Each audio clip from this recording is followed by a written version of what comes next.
नमस्कार, शिक्षालय में आप सभी का पुनः स्वागत है। मेरा नाम है रेनू यादव। ये क्वेश्चन देख रहे हैं, टीचर्स का फेवरेट है, बहुत ही प्यारा क्वेश्चन है। आइए सॉल्व करते हैं। Right a balanced chemical equation for reaction between copper and sulphuric acid. Copper और सल्फ्यूरिक एसिड के बीच का रिएक्शन लिख दीजिए। ये क्वेश्चन जब आता है ना, तो इसका सोल्यूशन करने के बाद बच्चे बहुत खुश होकर मेरे पास आते हैं, मैम हमने ना इतना ईजी क्वेश्चन पूछ लिया, मैम हमने तो फटाक से एकदम इक्वेशन सॉल्व कर दिए, पता है दीदी कितना प्यारा क्वेश्चन था, करके आए। सब गलत करके आते हैं क्यों गलत करते हैं आइए सुनते हैं। अच्छा, ये गलत क्यों होता है, गलत क्यों होता है, वो सुनने से पहले मैं आपको पहले पूरा इक्वेशन समझा देती हूँ, फिर आगे बढ़ेंगे। KNaCl-MgAl-ZnFeSnPb जानते हैं ना। इसके बाद क्या है, इसके बाद है हमारा हाइड्रोजन भैया, तो हमने यहाँ पर लिख दिए हाइड्रोजन। ठीक, हाइड्रोजन के बाद CuHgAgAu।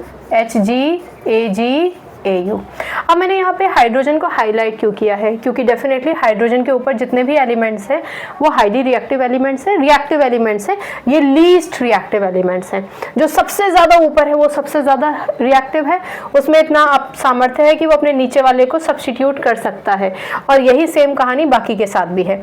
ये जो हाइड्रोजन है, हाइड्रोजन से नीचे वाले लीस्ट रिएक्टिव हैं। इसका मतलब ये हुआ कि हाइड्रोजन के ऊपर जितने भी एलिमेंट्स लिखे हैं ये सारे के सारे हाइड्रोजन को उसकी जगह से डिस्प्लेस कर सकते हैं, डिस्प्लेसमेंट रिएक्शन शो कर सकते हैं, लेकिन कॉपर तो हाइड्रोजन के नीचे लिखा है। इसका मतलब कॉपर में तो सामर्थ्य ही नहीं है कि हाइड्रोजन को डिस्प्लेस कर दे। अब ये बात हम क्यों डिस्कस कर रहे हैं, क्योंकि भैया कॉपर का सल्फ्यूरिक एसिड से रिएक्शन करना है, यानी Cu+H2SO4।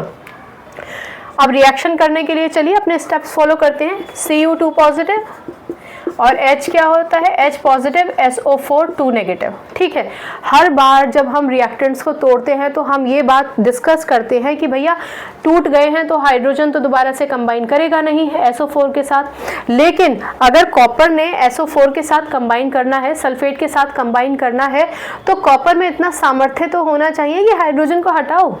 भैया आपको एक इससे पार्टनरशिप करनी है तो आपको इतना स्ट्रॉन्ग तो होना पड़ेगा ना कि इस वाले बिजनेसमैन को बीच में से हटाइए। कैसे हटाएंगे, ये तो कॉपर तो नीचे है और हाइड्रोजन ऊपर है, यानी किसी भी स्थिति में हाइड्रोजन कॉपर से ज़्यादा स्ट्रॉन्ग है। इसका क्या मतलब हुआ, इसका ये मतलब हुआ कि कॉपर हाइड्रोजन को डिस्प्लेस ही नहीं कर सकता। और इसका क्या मतलब हुआ, इसका बहुत सिंपल मतलब हुआ, इसका मतलब ये हो गया कि क्योंकि कॉपर हाइड्रोजन को यहाँ से हाइड्रोजन आयन को, कॉपर आयन हाइड्रोजन आयन को, या फिर कॉपर हाइड्रोजन को अपनी जगह से डिस्प्लेस ही नहीं कर सकता, इसलिए आप लिखकर आ जाएंगे नो रिएक्शन। कितना प्यारा क्वेश्चन है ना, ना कोई प्रोडक्ट बनेगा, ना उसको बैलेंस करना पड़ेगा, ना उसका नाम लिखना पड़ेगा, सिंपल। तो ये है नो रिएक्शन। ज़्यादातर बच्चे प्रोडक्ट बना के आते हैं, बहुत खुश होते हैं, क्योंकि बेस नहीं सुनते ना। आप लोग भी बेस कॉन्सेप्ट पे ध्यान नहीं देंगे तो यही गड़बड़ करके आएंगे, ठीक है ना। इसलिए याद रखिए कि वो कोई भी एलिमेंट अगर कॉपर की जगह यहाँ पर मर्करी होता, सिल्वर होता, गोल्ड होता, तभी भी नो रिएक्शन होता। लेकिन आप ये सोचिए कि हाइड्रोजन से जस्ट ऊपर वाला लेड भी अगर होता, तभी भी लेड इस कंबाइन हाइड्रोजन को डिस्प्लेस करने का सामर्थ्य रखता है। समझ में आता है आपको। तो हाइड्रोजन भले ही HCl फॉर्म में हो, H2SO फॉर्म में हो, HNO फॉर्म में, HNO3 फॉर्म में हो, किसी भी फॉर्म में हो, हाईली रिएक्टिव एलिमेंट ही उसको डिस्प्लेस कर सकता है और फिर कंबाइन करके क्लोराइड बनाए, सल्फेट बनाए, कुछ भी नाइट्रेट बनाए, कुछ भी बनाए, ठीक है ना। तो ये कॉपर नीचे है, इसलिए हाइड्रोजन को डिस्प्लेस नहीं कर सकता, इसलिए आप लिखेंगे नो रिएक्शन। इसको सजाने के लिए आप ये और कर सकते हैं कि अगर आपके पास समय है और क्योंकि आपका समय बच भी गया है तो आप चाहें तो आप नाम लिख सकते हैं। ये है कॉपर और ये है भैया सल्फ्यूरिक एसिड। और सल्फ्यूरिक एसिड मैंने आपको बताया ही है कि रिएक्शंस जितने भी लैबोरेटरीज में होते हैं या फिर आपसे अगर पूछे भी जाते हैं तो वो डाइल्यूट ही होते हैं, ठीक है। नाइट्रिक एसिड के साथ ख़ास तौर से वो मेंशन कर देते हैं, क्योंकि नाइट्रिक एसिड के साथ अगर डाइल्यूट भी है तभी भी हाइड्रोजन रिलीज नहीं हो पाती है, तो वो मेंशन कर देते हैं वेरी डाइल्यूट। सल्फ्यूरिक एसिड के साथ वो अगर नहीं भी मेंशन करते हैं तो आप ये मान के ही चलिए कि ये डाइल्यूट ही है, ठीक है ना, 10th स्टैंडर्ड में तो खास तौर से। तो ये हो गया नो रिएक्शन। कितना सिंपल है अगर कोई कंफ्यूजन है तो पूछ लीजिएगा। और बेस कॉन्सेप्ट के लिए ये जो वीडियोस छोटे छोटे टुकड़ों में हम रील्स बोलते हैं ना, उसको 3 मिनट का जो होता है वीडियो, उसमें अगर डालते हैं तो डिस्क्रिप्शन बॉक्स में से पूरा वीडियो देख लीजिए। बेस कॉन्सेप्ट छूट जाएगा तो आंसर गड़बड़ हो जाएगा, पूरे नंबर नहीं मिलेंगे।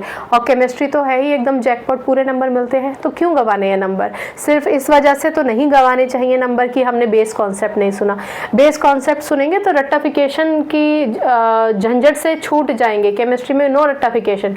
कुछ चीज़ें याद रखनी है, जैसे कि ये सीरीज जो हमने लिखी थी, जिसको एक्टिविटी सीरीज या रिएक्टिविटी सीरीज कहते हैं, ठीक है ना। चलिए, तो यहाँ नो रिएक्शन होगा। ये है पूरा का पूरा इस क्वेश्चन का खूबसूरत आंसर। अगर कोई कंफ्यूजन है तो पूछ लीजिएगा। बाकी केमिस्ट्री से अपनी केमिस्ट्री अच्छी बनाइए, शिक्षा ले आइए। अगली बार मिलने तक अपना ख्याल रखिए, खुश रहिए और आपकी जय होगी, आपकी जीत होगी। मन में ऐसा विचार कर लीजिए, आज नहीं तो कल जरूर होगी। नमस्कार।